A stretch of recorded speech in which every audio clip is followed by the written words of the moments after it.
So, good evening, sir. The topic that I'm going to tackle in this evening is market globalism. So, what comes in your mind when you say market globalism? So, for me, market globalism is a part of globalization that reflects the value of neoliberalism.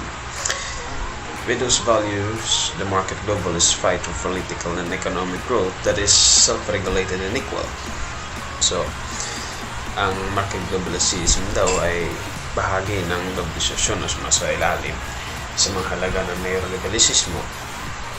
Sa mga halaga ngayon ay pinaglalaban ng market globalist ang paglago ng politika at ekonomiya at self-regulated and equal. Ibig sabihin, pantay. On the other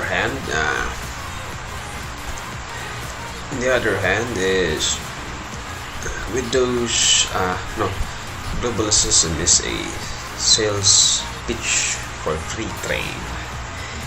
It makes sense that globalism is happening so prominently at this point in time because of the rise of prosumerism. With prosumerism, more and more people are getting involved in the design, development, and marketing of new ideas and inventions around the world. So the ideas of a fight for free trade and economic and political growth by people who wants to do their part in changing the way the world thinks. It is not far-fetched. So, ang globalismo daw ay isang benta sa malayang kalakalan. Ang katwiran ng globalismo ay napakatingkad na nangyayari sa panahon ito dahil sa pag-usbong ng prosumerismo. Sa pamamagitan ng prosumerismo, parami ang taong nakikibahagi sa disenyo, pagbuo ng marketing ideas ng mga bagong imbensyon sa buong mundo. Kaya ang ideya ng pakikipaglaban para sa malayang kalakalan at paglago ng ekonomiya at politika ng mga taong gustong gawin ang kanilang bahagi sa pagbabago ng paraan ng pag-iisip ng mundo ay hindi masyadong buka. Okay, let's continue. So, market globalism is five categories. The one is the world economy, economic systems, 4 category systems, 6 core claims, and lastly, the international economic environment. So, what is world economy? So, world economy or the global economy is the economy of all humans of the world, referring to the global economic system, which includes all economic activities which are conducted both within and between nations. So, including productions, consumptions, economic management, work in general, exchange of financial values, and trades of goods and services, etc. So, what is goods? So, goods are the kind of items that is tangible, such as pencil, pens, hats, and many other more. So, it means the goods is like foods, school supplies, any things that is good. So good is the item that is making in. So let's continue. So goods are the kind of items that is tangible, like school supplies, hats, and many other more. So goods are the kind of items that can be used to trade with the other nations or vice versa. So what is services? So services are provided by people who includes doctor, engineering, dentists, barbers, and online services.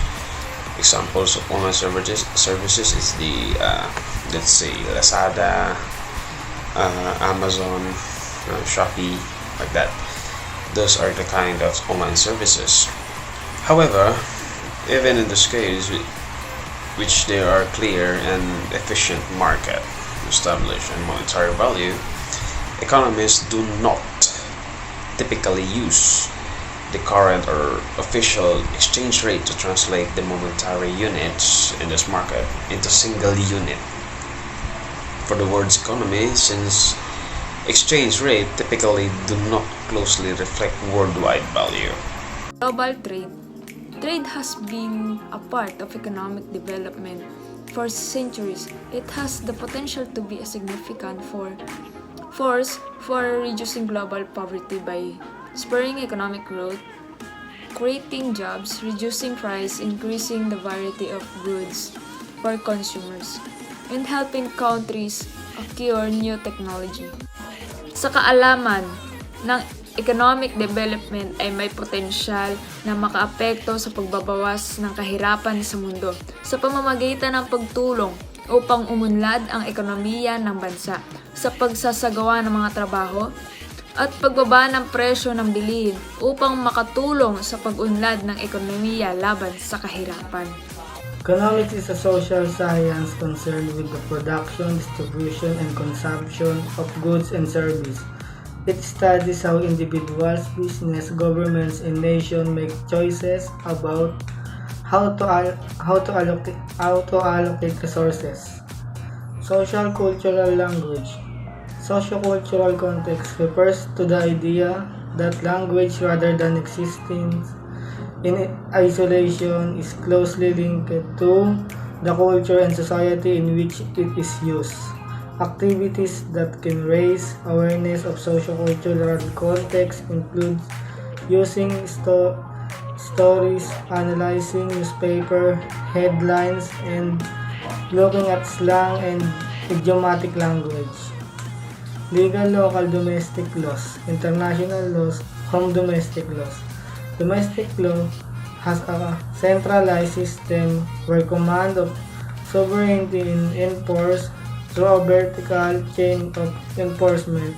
How it conventionally works in the national level is that states mandate to its institution, the police and the courts to compel its citizenship to abide by its law. Political operational restriction. Based on the various agreements of the economic literature, they define political stability as a regular and irregular forms of change of government, including revolution such as coups, civil wars, political assassinations. Technological satellite communication. Satellite communication in a telecommunication, the use of artificial satellites to provide communication links between various points on Earth. Approximately 2,000 artificial satellites orbiting Earth relay analog and digital signals carrying voice, video, and data to and from one or many locations worldwide. My video presentation is all about globalization. Globalization means the speed ups of movements and exchange of human beings, goods, and services, capital, technologies, or cultural practices all over the planet. One of the effects of globalization is that it promotes an increased interaction between different religions and populations around the globe. For example, cultural globalization refers to the transmission of ideas, meanings, and values around the world in such a ways as to extend and intensify social relationships. The process is made by the common consumption of cultures that have been diffused by the internet, popular culture media, and international travel. Diplomatic globalization refers to the expansion of an interconnection and the political system globally. The expansion of technology for transportation and communication of the application of this technology globally is also a significant contributor to economic globalization. Economic globalization refers to the increasing interdependence of world's economics as a result of the growing scales of cross-border trade of commodities and services, flow to international capital, and wide and rapid spread of technologies. Ang purpose po kasi ng globalization is mapapadali po ang pagpapalitan ng mga kalakal sa karating bansa nang sa ganun ay pare-parehas pong umunlad ang mga bansa na nagpapalitan ng kalakal. Dahil sa ganitong paraan po ay magkakaroon din ng mabuting samahan at turingan ang mga bansa sa magkasundo sa pagpapalitan ng kalakal at sa ganitong paraan din po ay maaaring maiwasan ang mga alitan sa mga bansa. And this is my video presentation. It's all about globalization. Thank you. The international economic environment can be described as a global factors that are outside of control of individual organization, but that can affect the way that business operate. These factors include employment rates, inflation rates, and labor. Because of international economic environment, unemployment, inflation rate, and labor costs are failing.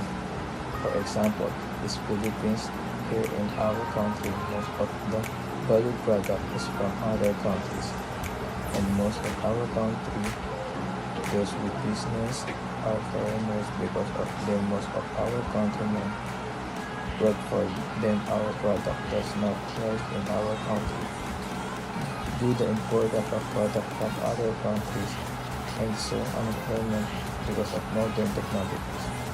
An international business environment is multidimensional, including the political risk, cultural differences, exchange risk, legal and taxation issues.